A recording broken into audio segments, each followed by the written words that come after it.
ప్రభాస్ ఇప్పటికే బాహుబలి చిత్రం కోసమని 4 ఏళ్లు కేటాయించాడు. ఇప్పుడు చివరికి మరో చిత్రం సాహోలో నటిస్తున్నాడు. ఈ చిత్రం యొక్క టీజర్ కూడా నిన్నే రిలీజ్ చేశారు. ఈ టీజర్ ని యూట్యూబ్ లో రిలీజ్ చేసిన మొదలు తరువాత దీన్ని బాహుబలి 2 మూవీతో పాటు ఇవాల్టి నుంచి చూపిస్తున్నారు. ఈ చిత్రానికి ఇంకా హీరోయిన్ ని ఇప్పటిదాకా ఎంపిక చేయలేదట. ఈ చిత్రానికి మాత్రం ఫిలిం మేకర్స్ ఒకేసారి తమిళ్, తెలుగులో రిలీజ్ చేయనున్నారట. బాలీవుడ్ హీరోయిన్ ఎంపిక చేసుకునే దిశలో ఉన్నారంట. హీరోయిన్ కోసమని ఇప్పటికే కత్రినా కైఫ్, శ్రద్ధా కపూర్, పరిణితి చోప్రాని కలిశారంట.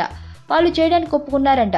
వాళ్ళు తెలుగు, తమిళ్ వెర్షన్స్ లో హీరోయిన్స్ గా చేయడానికి ఒప్పుకున్నారు. కానీ హిందీకి మాత్రం ఒప్పుకోలేదట. ప్రభాస్ కి మంచి క్రేజ్ ఉన్నప్పటికీ కూడా వాళ్ళు హిందీలో చేయడానికి ఇష్టపడట్లేదంట. దీంతో కొత్త హీరోయిన్ కోసం వెతుకుతున్నారు.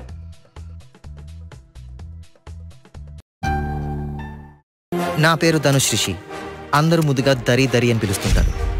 దేవుడికి నా పైన ఉన్న క్లారిటీ, నా బ్యాడ్ లక్ ఉన్న గ్రావిటీ నాకు చిన్నప్పుడే అర్థమైంది. నా లైఫ్లో లక్ ఫ్యాక్టర్ రాంగ్గా ఉండొచ్చు, కానీ లవ్ ఫ్యాక్టర్ మాత్రం చాలా స్ట్రాంగ్గా ఉంది. ఒక మనిషి చేయి చూసి తన జాతకం మొత్తం చెప్పేయగలను.